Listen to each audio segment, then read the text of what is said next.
Entonces, vamos a decir que tenemos dos formas, como todo en la vida en realidad, pero hay dos maneras de abordar la organización educacional y esto es bien importante para lo que nos pasa ahora, en la contingencia y sobre todo en el espacio, en este tiempo nacional de manifestaciones, de determinación de cambio en la política. Es muy importante entonces que consideremos que cuando hablamos de organización educacional hay dos aspectos, hay dos formas de abordarla. La primera, que tiene que ver con esta, que es más bien a la que nosotros adscribimos como país desde hace alrededor de 30 años.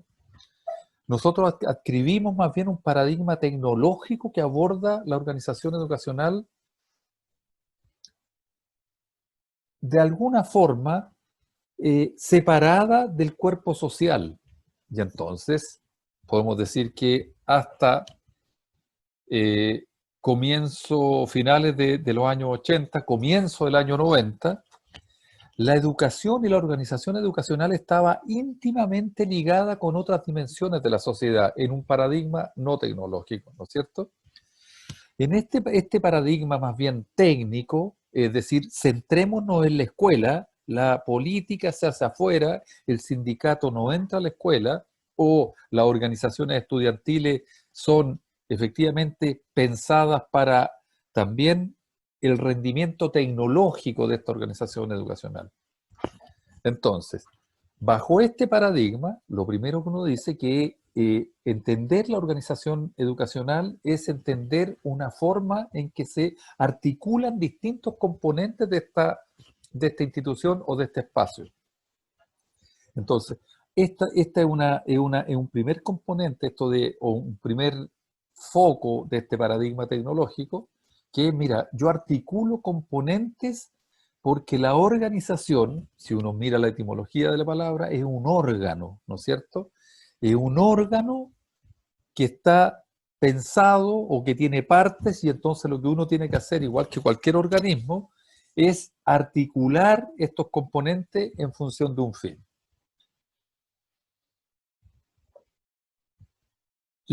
El énfasis, entonces, el segundo aspecto de la organización educacional es que es una articulación también, si bien es de componente, también tiene entonces una articulación de actores, pero una articulación que es funcional.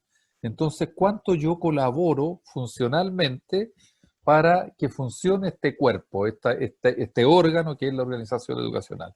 Entonces uno identifica distintos tipos de actores que funcionalmente se articulan también a estos componentes, o pueden ser miembros de los componentes, o son actores bisagra entre dos componentes, ¿sí? Hasta hace poco, y está en un plan de transición, los municipios eran los actores, vamos a decir, que articulaban la función que antaño tenía central el Ministerio de Educación y los establecimientos escolares. Entonces ahí habían actores que lo que hacen es que articulaban dos componentes, no eran necesariamente miembros de ningún componente. Ya eso lo vamos a ver también un poco más adelante. El énfasis entonces, por lo tanto, si esto se trata de que esto funcione, está puesto en el funcionamiento o en el buen funcionamiento. Y entonces empiezan a aparecer o se empiezan esta asociación entre organización educacional y conceptos que estaban vinculados al paradigma que nace después de la caída de la Unión Soviética y después de lo que dicen los historiadores, cuando se termine el siglo XX, que se estaría terminando, ¿no es cierto?, a fines de los 80, desde una perspectiva más sociopolítica, porque ahí emerge un nuevo paradigma que organiza el quehacer mundial, con la caída del muro de Berlín y todos esos eventos, ¿no es cierto?, de la Europa del Este. Ahora, el énfasis entonces se pone en el funcionamiento, no en los impactos que podría tener la organización educacional. Entonces, ¿cómo funciona esto? Si es así, si está puesto en el funcionamiento, entonces vamos a decir que también la organización educacional es un hecho social, pero que por naturaleza debiera ser neutral. Entonces, surge, es curioso, recuerden que el liberalismo de antaño, el liberalismo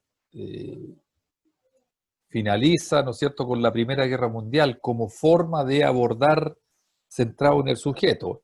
Eso termina por la gran crisis de los años 20, ¿no es cierto? Y nace este pacto social que ustedes ya han estudiado de sobremanera, ¿no es cierto?, en otras asignaturas, y este pacto social lo que hace entonces es que la escuela, si bien sigue siendo un actor que está comprometido con la cuestión social, que nace a fines del siglo XX, la cuestión social. Entonces la escuela también es un espacio donde uno alimenta a los niños, donde ve los pies planos, donde busca los anteojos, etcétera, porque entendemos que en esa escuela también hay una función social menos neutra. En cambio, del 90 para adelante, la funcionalidad se cinde de lo social y entonces uno apela a que la educación tiene que ser neutra, más allá de lo que piense el profesor, más allá de lo que piensen los estudiantes, más allá de lo que piensen otros actores, la educación entonces de esta organización educacional o lo que promueve esta debería tender a la neutralidad en todos los niveles, valórica, ética, etcétera. Bueno, desde ese punto de vista comparte entonces el propósito con el que nace la modernidad también. Ahora, recuerden que la escuela funcional del pensamiento liberal es la que tiene ese faro que ilumina. Entonces, la organización educacional era vista como este faro que ilumina al campesinado, que alumbra con su saber, ¿no es cierto? Y de ahí la palabra iluminismo, ¿sí? Que va alumbrando los espacios que se le atribuyen, los espacios de funciones libertarias, etcétera, de la organización educacional.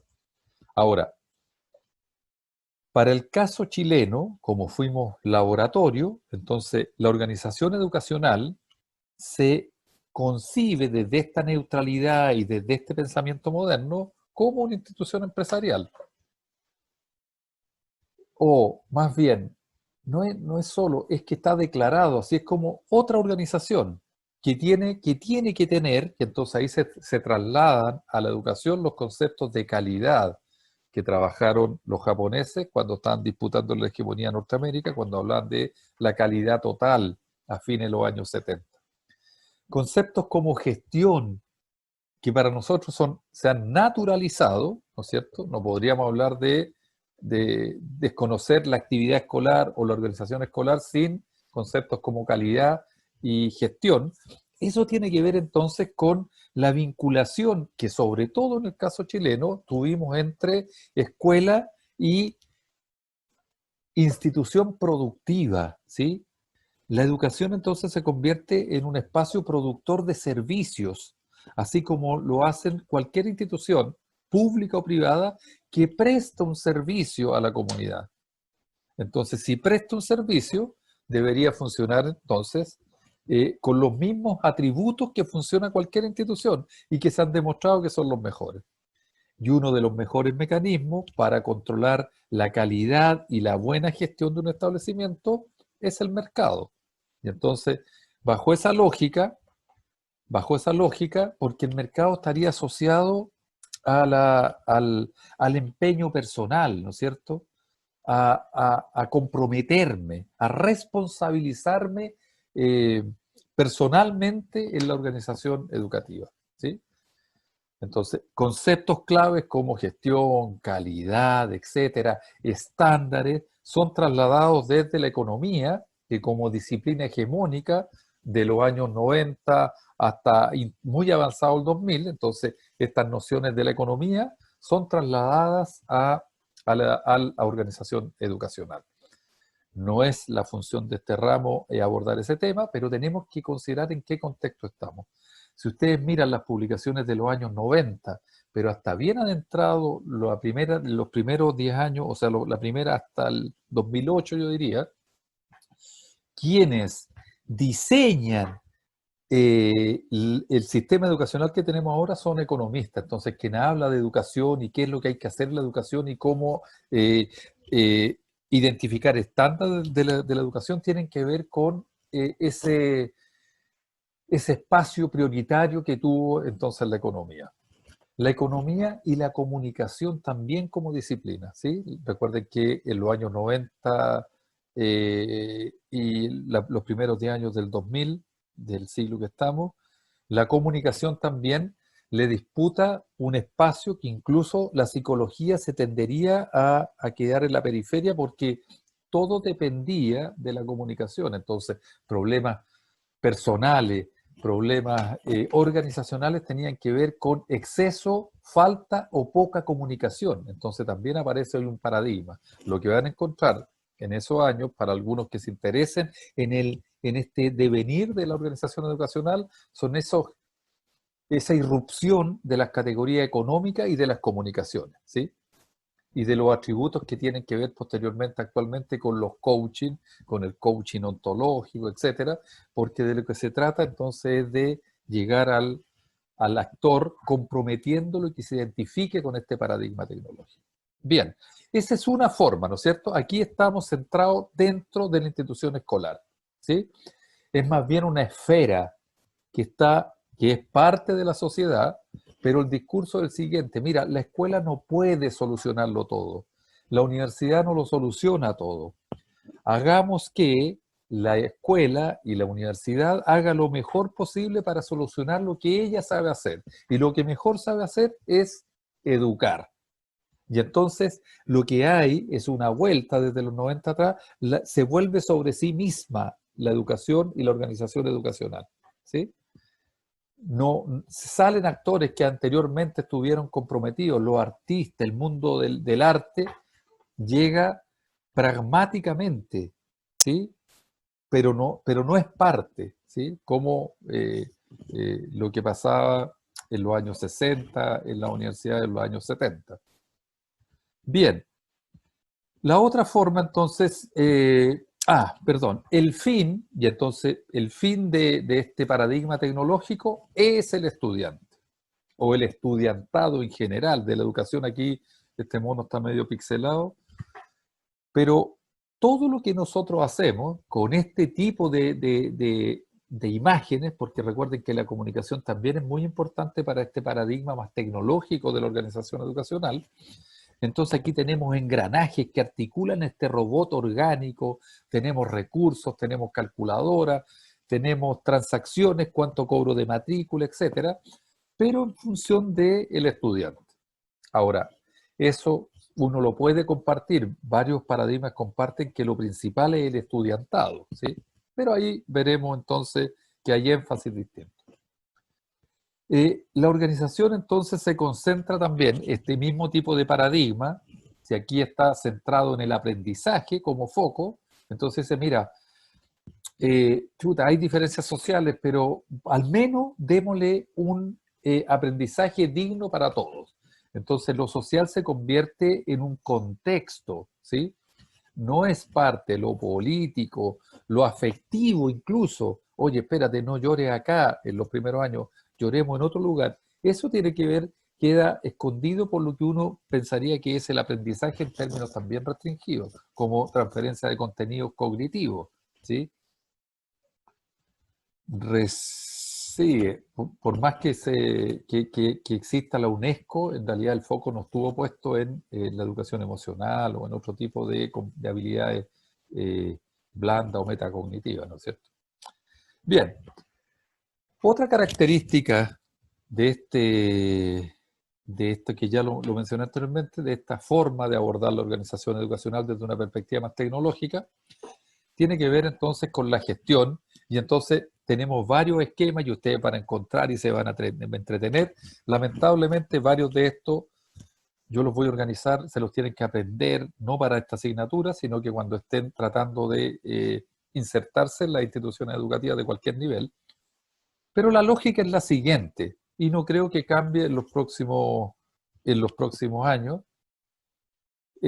porque es difícil nos ha costado reemplazar las nociones que nos llegaron desde otras disciplinas de la educación.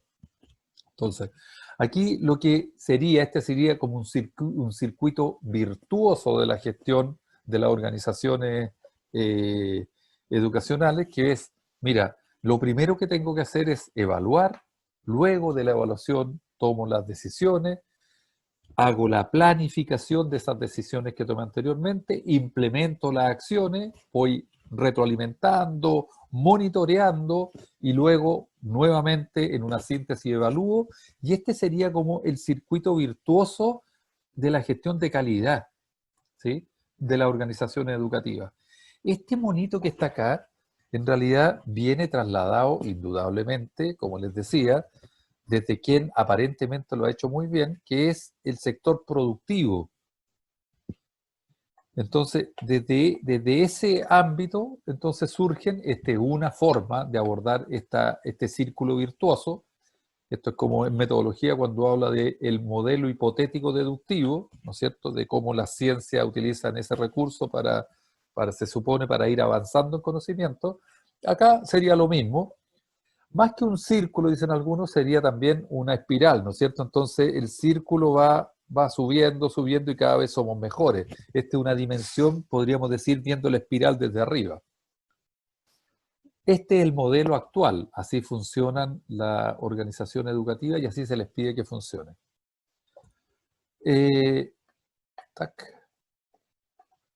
Otra forma de abordar lo anterior, y aquí hay mezclas también, vamos a decir que también vamos a tener un paradigma mixto, pero hay un segunda, sobre todo desde la psicología, desde los fundadores de la disciplina como tal, a finales del siglo XIX, las ciencias de la educación abordaron no solo la pedagogía, ¿no es cierto?, no solo el aprendizaje cognitivo de los estudiantes, sino que se abordaba desde un paradigma que nosotros podríamos llamarle un paradigma político. No se contrapone completamente al anterior, porque son tipos ideales, ¿no es cierto? Entonces tenemos que, cuando analicemos nuestros establecimientos educacionales, cuando analicemos nuestras organizaciones educacionales a futuro, ustedes van a tener que mirar y determinar si esa organización educacional está, a partir de los discursos de esos actores, más cerca de un paradigma tecnológico, o tiene también nociones de este paradigma que, entre comillas, le vamos a llamar un paradigma más político, a lo Paulo Freire de Brasil, o a lo de los ingleses como Michael Apple, ¿sí? Tengo un texto bien bonito de un señor inglés, no es norteamericano, que se llama Stephen Ball, que tiene un texto sobre la micropolítica de la escuela que es genial. Entonces, lo que nosotros deberíamos, cuando entramos a estas organizaciones educacionales, o a la organización educacional en general, saber si las políticas, las decisiones, entonces, tienen cuánto de cada uno de estos dos paradigmas, cuánto tienen de una mirada tecnológica y si es hegemónica, o cuánto tiene, por ejemplo, de este paradigma, o mirar la organización educacional desde una perspectiva más política. Bien, este paradigma político tiene expresiones epistemológicas. En realidad, mira, ¿qué quiero decir con esto, con esta expresión epistemológica? No es por ser cursi con el uso del lenguaje, pero en realidad es como ustedes seguramente han visto en las sensibilidades de Michel Foucault, es que la educación no es neutra.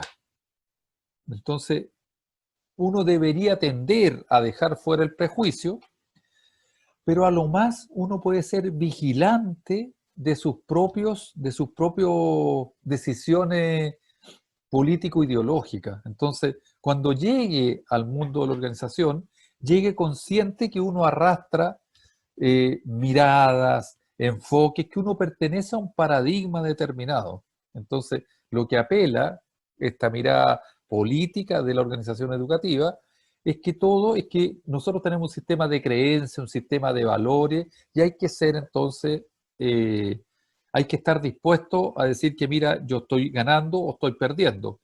Es un campo de disputa, en el fondo, esta organización educacional. No hay una mejor forma de articularlo. Hay construcciones permanentes, ¿sí?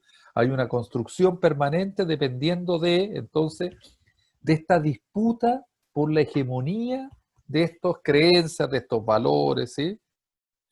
Entonces, la escuela, concretamente, la universidad, se transforma también en un campo de disputa donde quien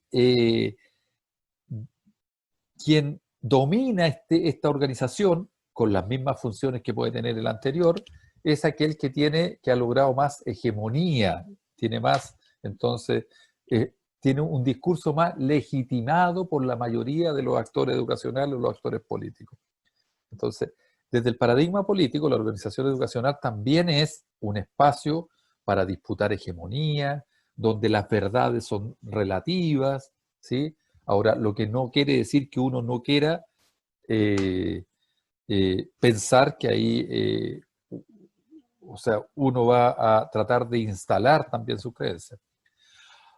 Por otra parte, dentro de este paradigma político de la organización educacional, van a encontrar expresiones de que la escuela es, sobre todo en esto de la estructura social, es una reproducción de la sociedad. Entonces, cuando uno piensa en la organización educacional, en el fondo, dicen algunos, lo que estamos pensando es en una microsociedad. Lo que pasa es que ahí se ve de manera más pequeña, más clara, pero la organización educacional es una réplica de lo que nosotros tenemos en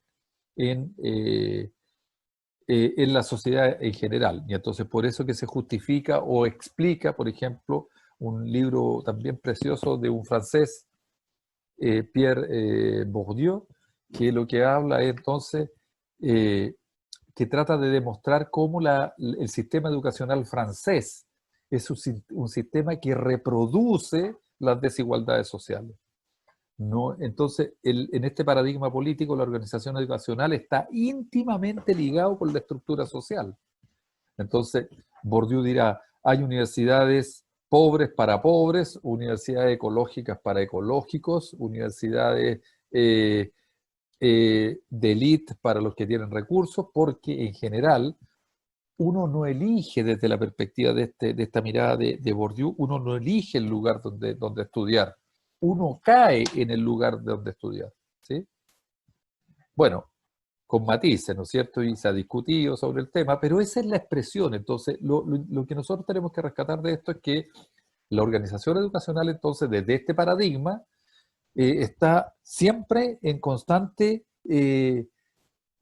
mirándose a sí misma.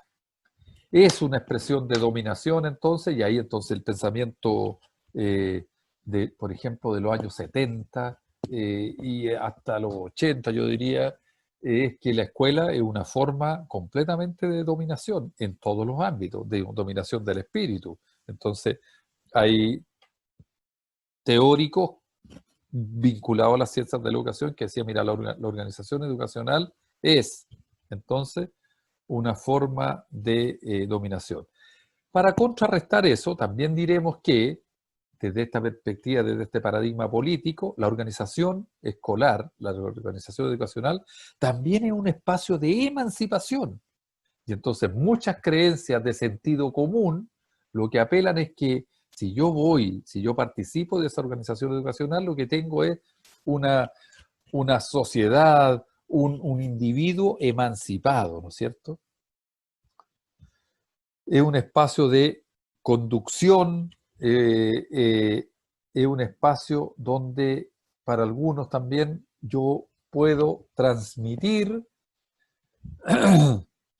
las decisiones que tomamos a nivel social. Entonces, por ejemplo, mirar el paradigma o mirar la organización educacional desde el paradigma político es, por ejemplo, cuando hablo de espacio de conducción, es lo que hizo Andrés Bello cuando funda la Universidad de Chile. No funda necesariamente la Universidad de Chile para que uno vaya a tomar una disciplina o a estudiar medicina. Lo que hace es que la única forma de transmitir la ley es que, entre comillas, la plebe campesina tuviera acceso a la educación, porque ¿cómo va a leer la ley si no tiene un espacio que permita eso? Entonces, antes de fundar, de hecho, antes de fundar la Universidad de Chile, Andrés Bello lo que hace es que crea el primer libro de gramática de Latinoamérica. Entonces, la gramática de Andrés Bello es la primera obra, pero se da cuenta que chuta, hice un tremendo esfuerzo, pero no saben leer. Entonces, segundo paso, tengo que adentrarme al mundo de la organización educacional. Y ahí la función, se fijan que tiene otro carácter también. Bien. ¿Qué es la organización escolar entonces? Chuta, depende de cómo yo mire este espacio, cómo yo voy calificando esto que hace, les voy a mandar el dibujito. Entonces, esto puede ser, esto está más bien, se fijan, desde una crítica a la función escolar, porque entramos personas diversas, chicos, y salimos grandes, pero relativamente todos iguales. Entonces, esto como que calza con, o esta imagen, calza con lo que uno esperaría con la crítica dentro de esta mirada más, más política de la organización educacional. Entonces entramos personas diversas, pasamos por esta caja y entonces por acá llegan, alguien traerá, otros actores vinculados a la educación, entonces traen este material didáctico que lo opera este caballero que está acá, material didáctico que puede salir de trabajadores sociales, de la psicología, etcétera, y entonces va llegando esa banderita italiana por si acá, porque el que dibujó esto es un italiano, que obviamente, si se fijan por las características de la figura, no estaba muy contento con lo que él vio en su época como organización educacional. Acá están los desechos, los que no llegan, los diferentes, etcétera, que los vota, y acá están los espacios que son privados. Bien, pero acordemos de manera normativa, entonces, una definición. Ya sabemos que podemos transitar entre un paradigma más pragmático de la organización educativa, que es donde ustedes van a entrar, que es donde nosotros estamos en esta universidad, ¿sí? Que es ese espacio más tecnológico, donde tenemos que ajustarnos a los estándares, donde yo les pido pruebas, donde ustedes van a decir, pero mándeme, profesor, antes la rúbrica, ¿cómo se le ocurre evaluarme si no conozco la rúbrica? Se fijan que esos son intercambios tecnológicos. Defíname cuál es el perfil de egreso, cuál es el perfil de ingreso, etcétera. Esa es una forma, o sea, ya lo sabemos, hay unos que enfatizan más en esa y otros que se abocan entonces a una organización educacional diferente. Pero para consensuar entonces una especie de definición que deje contentos las distintas sensibilidades paradigmáticas de la noción de organización educacional, entonces les propongo que digamos, ahora no lo propongo yo, eso casi que lo corté y pegué de una definición que les voy a enviar. Vamos a decir que es que la organización educacional es la capacidad que tiene la escuela, el sistema educacional para disponer y relacionarse de acuerdo a una finalidad. Y entonces los diferentes elementos o los componentes que les mencioné anteriormente se organizan en función de esta realidad para conseguir un mejor funcionamiento. O sea, más allá de lo que nosotros pensemos que puede ser la organización educacional, el énfasis está puesto en el funcionamiento, para conseguir un mejor funcionamiento. Podemos cambiar la palabra, pero con la organización educacional, entonces, ¿cómo hacemos para conseguir entonces un mejor funcionamiento?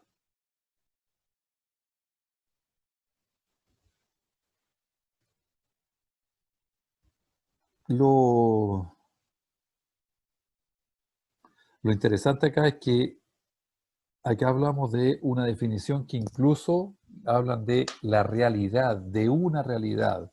Entonces, aquí puede ser la realidad de la escuela, la realidad de la universidad. Este es como un significante que ustedes le tienen que poner distintas caras. Los elementos de una realidad.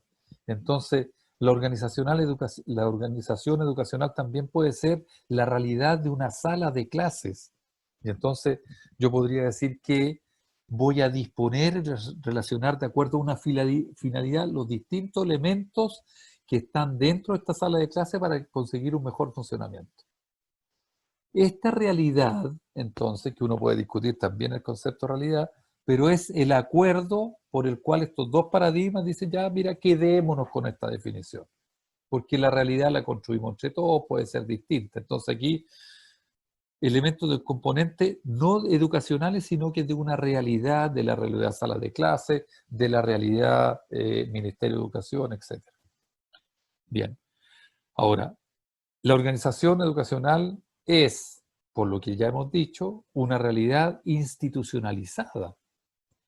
Ahora, si es la organización educacional una institución, entonces aquí también tenemos que distinguir estos tres tipos o estos tipos ideales, pero que queda más claro acá. Es difícil tener instituciones, salvo la educativa, que sea mixta.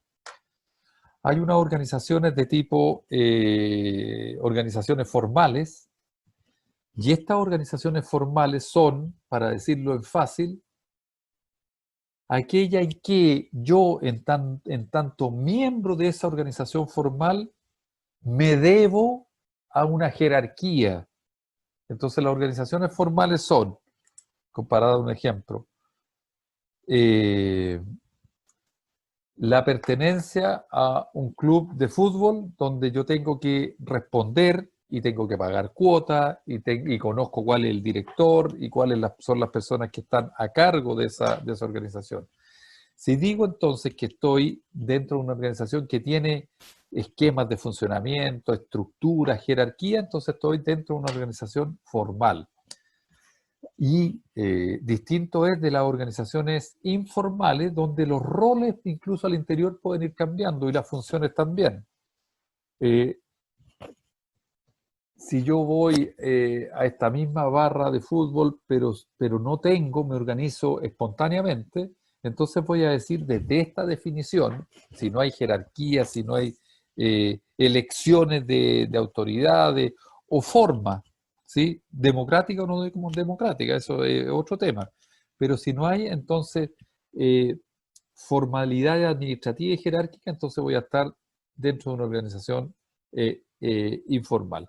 Bueno, el problema que tenemos con la organización educacional es que es una mezcla. La organización educacional es fundamentalmente formal, pero tiene componentes de la informalidad que tienen que ver con la cultura escolar. Es, es difícil ver, por ejemplo, cuando nosotros hablamos del currículum, para darle un ejemplo de cómo la organización educacional, desde la perspectiva entonces de la definición de organización propiamente tal, define un currículum. Por ejemplo, nosotros, profesores de esta carrera, definimos un currículum y decimos, mira, este es el perfil que queremos de egreso, estas son las actividades que vamos a hacer, y ese programa se lo podrían pasar a este profesor que está ahora o a otro profesor, pero la forma en que este profesor, eh, implementa el currículum tienen que ver con informalidades, con procesos que son difíciles de normalizar, por más criterios que existan.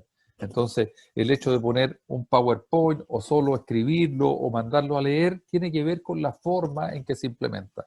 Entonces, en el caso de la organización educacional, siempre nos van a encontrar, nos va a pasar esto también, manténgalo permanente, que una cosa es lo que diga, por ejemplo, el currículum nacional respecto a los contenidos, y otra cosa es la interpretación que hace el docente a partir de estos procesos que vamos a decir, o estas culturas que son más informales, ¿sí? Muchas veces la actitud de un docente dice más que lo que está entonces tecnológicamente transmitiendo. Hay ejemplos también de estas informalidades que son, lo van a ver también cuando entren a la escuela, declaraciones que trabajan sin sesgo sexista o de género el proceso de enseñanza-aprendizaje, pero hay un estudio no es muy antiguo donde el énfasis que pone la profesora o el profesor es en los estudiantes cuando la sala tiene distintas representaciones de género, lo pone en lo que ella considera la masculinidad. Entonces, cuando racionalmente, sobre todo, y hasta hace poco, y al parecer en las universidades también, el estudiantado en las clases presenciales, estoy diciendo, el profesor lo que hacía para saber si pasaba de tema o no, o si cambiaba o no cambiaba de lámina, era hacer un guiño, miraba sin saberlo, en estas observaciones que ustedes van a tener que hacer o van a hacer seguramente, se van a dar cuenta que la profesora o el profesor se focaliza en los estudiantes masculinos y olvida los otros géneros. Entonces, si el estudiantado masculino no capta o evalúa el profesor o la profesora que no ha pasado, entonces que no domina ese contenido, lo vuelve a repetir, cosa que no hace, por ejemplo, con el estudiantado femenino. A eso me refiero con organizaciones que intentan ser formales, pero como en el caso del mundo de la educación o la organización educacional, entonces está contaminada permanentemente, a veces para bien, de estos saberes informales que también pueden ser, por ejemplo, las creencias ancestrales de nuestros pueblos originarios, que son por las organizaciones formales más bien desplazados, pero que entran de manera espontánea, de manera informal a las salas de clase. Ese saber campesino, ¿no es cierto? Los saberes del sur, de los que habla eh, de Sousa Santos, o los que también proponía este pedagogo brasileño que le mencioné hace un tiempo atrás, hace un momento atrás, Paulo Freire. Estos saberes informales, cuánto de la actividad de la organización educacional pasa por el estudiantado propiamente tal. Bueno, vamos a decir entonces que estamos que en esta organización, que es una organización más bien que tiene elementos formales principalmente, pero que incorpora y que naturaliza estos procedimientos o estos sistemas informales, para bien y en algunos casos para mal, dependiendo de quién esté mirando, ¿no es cierto?, el trabajo. ¿Cuáles son los componentes esenciales? Y entonces aquí les voy a preparar después un texto para que lo vean y para que no se asusten y no crean que estoy dando una lata muy larga. Delimitación de los objetivos y finalidades que persigue la organización. Tenemos que saber entonces, para nosotros, y este es uno de los temas que vamos a tener que mirar en las clases que vienen, cuáles son los objetivos y las finalidades que persigue esta organización educacional, cuáles son las personas, el conjunto de personas o actores que se interrelacionan para alcanzar los objetivos o los propósitos que se fija esta organización educacional, las estructuras de trabajo que están entonces a favor del buen funcionamiento y los protocolos o los procedimientos de actuación. Entonces, varios de estos elementos, de estos componentes esenciales de una organización educacional, ustedes lo encuentran en la propia página de nuestra universidad. Entonces van a encontrar los procedimientos de actuación y que cada vez tienden a estandarizarse más, ¿se fijan? Uno tiende, en la organización educacional ahora en particular, a tratar de estandarizar las prácticas de todos los actores o de toda la estructura de funcionamiento de la organización educacional. Idealmente todo estuviese entonces lo más normado posible, pero ya sabemos que por su característica innata la organización educacional sigue estando, para bien o para mal, contaminados con nuestros saberes previos, con nuestros saberes emergentes, con nuestros saberes marginales, etcétera, etcétera. Bien. En tanto, organización educacional es también una institución, y recuerden que la institución educativa, la escuela como parte del Estado, ¿no es cierto?, como de las organizaciones del Estado, porque sigue siendo aun cuando tengamos establecimientos privados, es el Estado, se supone, que vela por el bien común y que determinó entonces la existencia de instituciones educacionales públicas o privadas, ¿sí? Antiguamente, recuerden, la familia siempre se ha dicho que es la institución o la organización educacional primera o la institución educativa, para ser más exquisitos la definición. Entonces, es la familia la primera institución educativa o la primera organización educacional, la iglesia, que sigue manteniendo hasta la fecha. Ahora esto está pensado también, recuerden, en la Edad Media occidental, ¿no es cierto? Ahí la iglesia tenía un papel mucho más eh, preponderante, pero en la primera parte o en la gran parte, los 400 años de modernidad, la iglesia, los distintos tipos de iglesia, ¿no es cierto?, han tenido esta función vinculada con la educación. De hecho, todavía en Chile, la Universidad Católica, por más secular que sea, sigue, ¿no es cierto?, manteniendo vínculos con este actor educativo.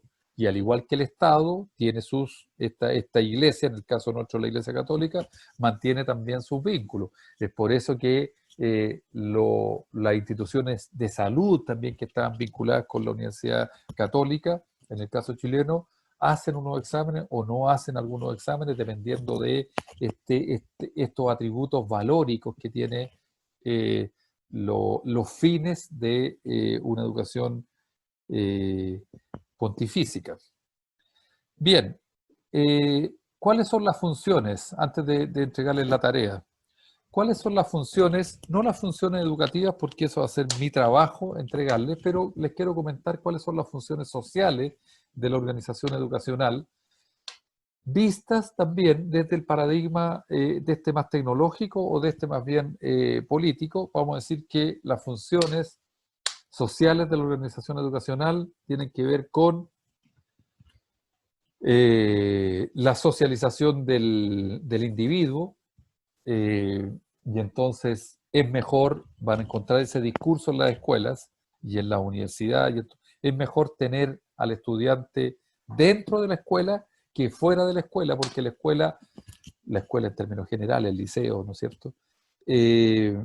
Porque aquí está socializado y fuera de la escuela entonces corre riesgo de otra cosa. Entonces no importan las notas, y se ha activado harto este tema de la promoción automática, porque lo que está haciendo el estudiantado que está en riesgo de abandonar la organización educacional es que puede no contar con todos los atributos de la socialización. Entonces, una función social es la socialización y por lo mismo mantener la sociedad.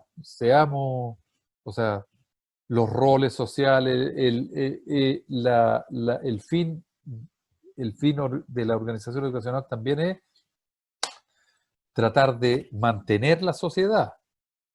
Ahora, como tercer elemento, también podemos decir que la organización educacional lo que quiere es cambio, ¿no es cierto? Cambio social, pero hasta el momento seguimos trabajando de manera social. Ahora, ahí hay unos críticos, por ejemplo, de la escuela en la casa. Hay algunos críticos que están apelando, sobre todo en el caso europeo, que la socialización del individuo se pierde y, por ejemplo, en efectos de pandemia, los conflictos que tienen profesores y estudiantes que se tienen en términos de una organización física, entonces también podrían tener algunas alteraciones, ¿no es cierto? Y entonces ahí están viendo cuál es el cambio, están analizando estos fenómenos de meses de enclaustramiento o de establecimiento educativo cerrado. Otra función es la capacitación profesional, entonces la educación para el trabajo, cómo ajustamos, cómo tenemos profesiones que más que para el goce individual estén vinculados a la capacitación permanente profesional, y eso también entonces se vincula con el efecto o la función socioeconómica, ¿sí? La educación es la promesa también de tener desde el punto de vista socioeconómico un devenir mejor. Y por último, entonces tenemos una función sociopolítica, que fueron las que vimos antes, unas funciones también, por otra parte, que pueden ser de control social, de selección social, no todos entramos a todas las universidades, y eso lo digo no solo para el estudiantado, sino que también para el profesorado, que pueden acceder de distintas formas, y la función de divulgar cuáles son los atributos, los roles de cada uno, quién cumple tal rol en esta selección social. Y ahora reflexionen personalmente, recuerden el programa dice que esto no es con calificación, de hecho le puse, dice en la evaluación, tiene un nombre raro que lo transmití acá también, que se llama experiencia personal, que es el inicio. Entonces quiero que me cuenten un poco, que me narren en las líneas que ustedes quieran. Me lo pueden mandar las preguntas en un archivo Word, sin formato. Yo lo voy a tomar, también podrían enviarlo sin nombre. Lo primero entonces, son 8 preguntillas. Digo porque algunas tienen más complejidad y otras menos, o más tiempo de desarrollo. ¿Cuáles ustedes creen que son los propósitos? Ahora los propósitos educativos. Ya vimos los sociales, ¿no es cierto? ¿Cuáles son esas funciones, esos propósitos, esos objetivos? Que ustedes identifiquen, pero bien sin internet, bien desde ustedes mismos, qué es lo que vamos a entender o qué es lo que ustedes proponen, porque a lo mejor hay algo que no está y que ustedes lo proponen como como un fin de esta organización educacional. Son fines educativos, entonces. Lo segundo es que mencionen eh, una lista, las que sean, 3, 4 o 6, etcétera, de instituciones que están vinculadas a las organizaciones educacionales. Vinculadas a las organizaciones educacionales, y entonces vamos a entender que aquí las organizaciones educacionales son los centros educativos propiamente tal, de cualquier nivel, desde la prebásica hasta la educación superior, pasando por los CFT, los centros de formación técnica o los institutos profesionales. Entonces, eso vamos a entender entonces como estas instituciones, y vamos a mirar que ustedes me listen entonces instituciones que son anexas, que están vinculadas. Y si quieren, ahí yo les propongo que mencionen el tipo de vínculo que tienen. Ya sabemos, por ejemplo, que una institución es el Ministerio de Educación. Bueno, ¿qué es lo que hace el Ministerio de Educación respecto de estas instituciones educativas? Y entonces que me escriban ahí una línea, 2 líneas, lo que les vaya apareciendo, pero sin necesidad de buscar. No quiero que salgan a buscar ni en Google ni en otros documentos. Que me respondan también con sus palabras qué entienden por el currículum escolar o el currículum educativo, cuáles son los principales actores de la organización educacional universitaria, podría ser otra, pero aquí cuáles son los principales actores de nuestra institución universitaria. Actores como funciones, ¿no es cierto? No como personas naturales. Aquí, claro, les pido algo que es un poquito más específico, que lo vimos en 2 preguntas anteriores, pero identificar los atributos y las funciones que tiene, o funciones que tiene el Ministerio de Educación. El Ministerio de Educación puede cerrar una escuela, que podría ser un atributo y una función, entonces inventemos, no inventemos, pensemos en lo que tenemos ahora como acervo de conocimientos previos, lo que ustedes tienen. Eso es lo que me gustaría saber, efectivamente, esa es la palabra, este acervo de conocimientos previos. El antes, y entonces después seguramente vamos a ver cuando terminemos el después, que yo creo que van a estar o sea que van a tener la capacidad de entrar, estoy convencido, exitosamente a una institución educativa, hablando en la jerga, conociendo ese espacio cultural, vamos a decir también. ¿Cuál es la función de las direcciones provinciales de educación? ¿Qué son las direcciones provinciales de educación? Entonces, si no saben, no sé, no entiendo esto. Y por último, entonces, 2 paradojas que quiero que ustedes las desarrollen, que son entretenidas, que podrían después ayudarnos a pensar otras cosas. Pero mira, ¿cómo se explica que la organización educacional mantiene un reclutamiento forzoso para la educación básica y media, pero al mismo tiempo pretende educar para la libertad?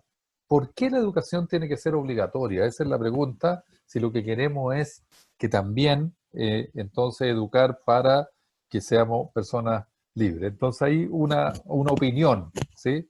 Las opiniones son opiniones, no las vamos a valorar. ¿Cómo se explica entonces que la organización, y con esto termino, que la organización educacional es jerárquica, pero pretende educar en y para la democracia?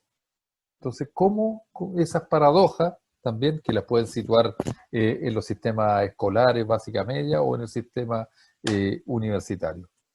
Entonces, eh, dicho eso, me gustaría que en el tiempo que tenemos, no le dediquen más de unos 40 minutos, máximo una hora, entonces que me lo puedan responder en Word. Dejamos esta segunda parte para esta prueba, entre comillas, de diagnóstico, que esta opinión personal. Entonces que podamos ocupar los minutos que nos quedan en eso, y que a las 4 puede ser, yo creo que a más tardar me envíen esa respuesta en Word para yo poder trabajarla más tarde con el profesor con el que nos vamos a coordinar para las sesiones que vienen a partir de la próxima semana. ¿Les parece? Entonces yo lo que voy a hacer ahora es, al correo que me envió Camila, voy a enviar el PowerPoint con las preguntas que están al final, y ustedes de vuelta me mandan un borrador en Word, ¿sí? Al correo que yo les voy a enviar ahora. ¿Estamos? Eso quiere Sí, decir, profe. eso quiere decir que yo me desconecto y que apenas me estén llegando, yo les voy a decir recibido, y nos veríamos entonces la próxima semana. A lo mejor paso por la sala el martes próximo para hacerle un guiño y presentarle al profesor del laboratorio. ¿Ya? Ya, profe. Vale. Sí, Entonces profe. ahora quedan con trabajo autónomo, y me mandan, y apenas me lleguen de aquí a las 4, nos damos de aquí a las 4 para que no se queden con este lío el fin de semana. Sáquenme de sus cabezas. ¿Ya? Entonces me entregan eso y yo les voy a estar indicando recibido, recibido. Yo me voy a juntar a las 5 con el otro profesor, entonces si alguno de ustedes se demora un poquito, máximo hasta las 5. Ya, nos vemos la próxima semana.